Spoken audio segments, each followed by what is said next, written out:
अच्छा, अभी मस्जिद को जाते हैं, लिखा हुआ था बोर्ड में से ज़्यादातर जो गेट होते हैं उधर पास करके मस्जिद होती है या वॉशरूम के पास करके।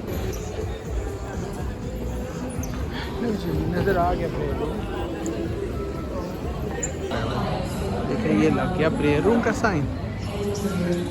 अच्छा होता है, बहुत सारे लोग वॉशरूम समझ के आ जाते हैं, तो ये प्रेयर रूम आ गया।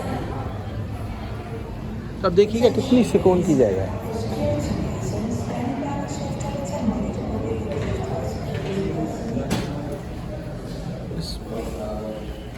ये बड़ा अच्छा इंतज़ाम है, यहाँ बैठें, जूता उतारें, रैक में रखें, वज़ू करें, और साथ ही पेपर टॉवल हैं, ये सोप भी लगा है, ये करके फिर आप ये अंदर जो नमाज का कमरा है प्रेयर रूम वहाँ चले जाइए।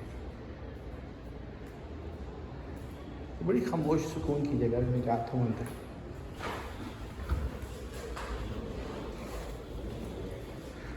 तो जमात हो रही।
शुक्र अल्लाह का नमाज पढ़ने का मौका मिला।